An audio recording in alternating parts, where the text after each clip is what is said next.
mantika. Pinitin ko na yung mantika. Pork balls.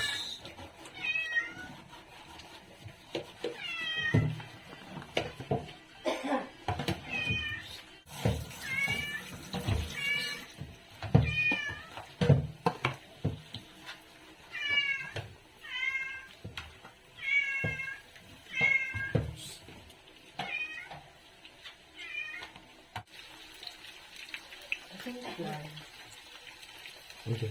Ito? Ayan. Nakalagay ba flour? Ayan. Ayan.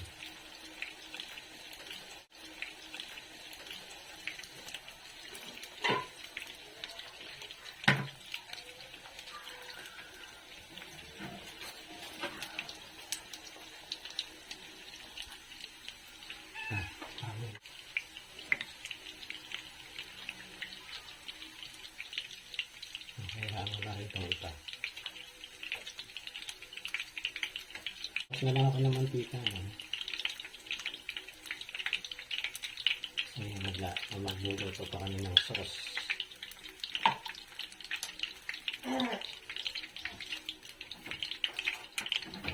Ayan na.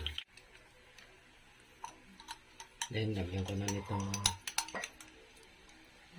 2 teaspoons ng minced garlic.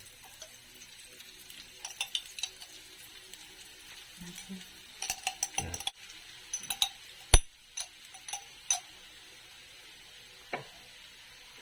Luya.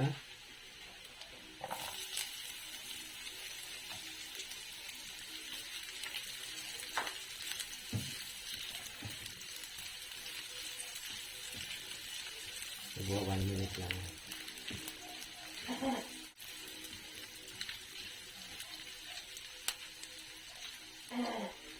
Onion.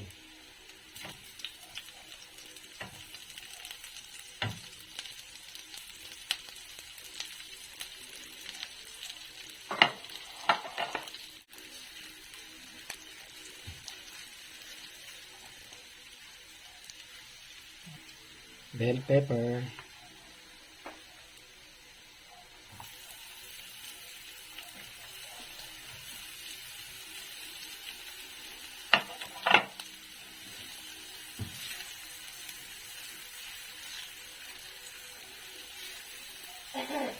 Ano ipahaba lang ang ang hiwa.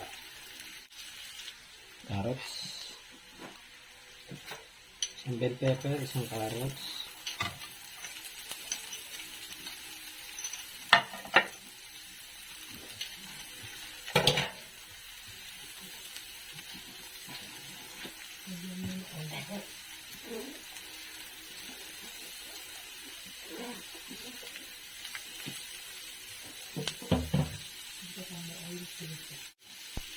Dagdag tayo ng oil.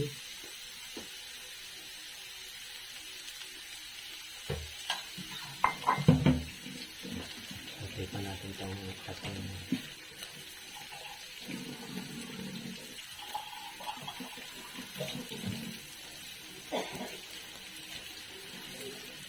Mukhang bumigay na naman yung aking spatula.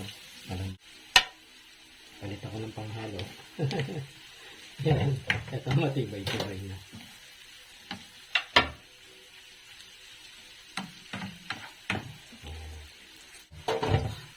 Ito pa lang sauce ko, no? 10 tablespoons each.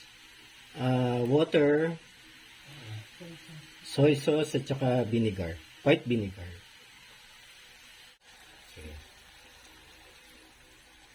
Okay. Boil muna natin ng konti. Madami, di ba? Sige lang. Close mo na. Yan. Boil muna natin. No? Lagay tayo ng isang kutsarang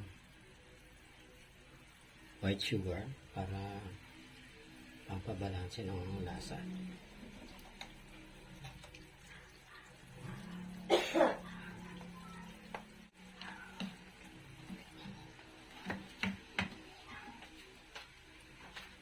Yung tikim department muna.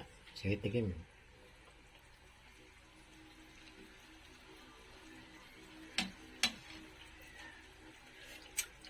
Hindi pa kasi sa...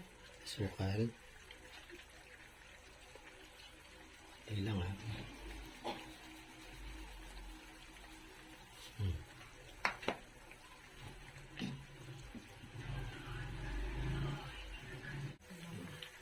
Lagyan mo muna paminta. Namin ito. Lagyan muna natin ng paminta, no? Bago natin ilagay ang slurry. Cornstarch slurry. Okay.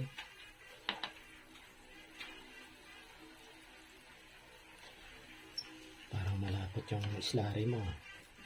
Huwag mo ipahat ang piling mo. I-combine mo na. One ano lang to,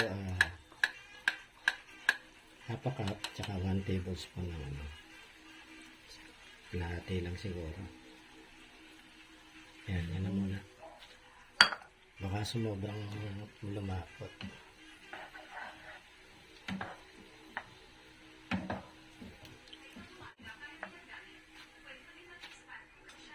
Sige, slurry.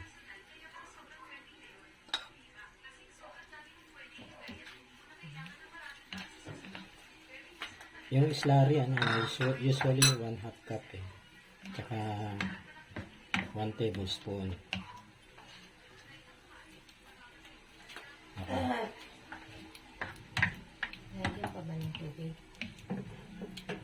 Ng water? Hindi na. Konting water nga. Sobrang ano. Lagyan ko na lang ng water. Sobrang lapot. Okay. Uli itong ating meatballs. Tapos ano lang natin yan. Coat lang natin ng sauce. Yan.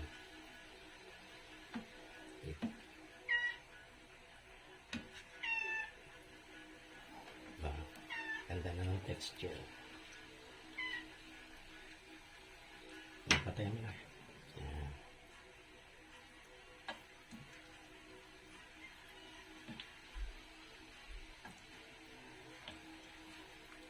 Okay. Yan na yung aming sweet and sour meatballs. Baka kayo sige. Lunch time na.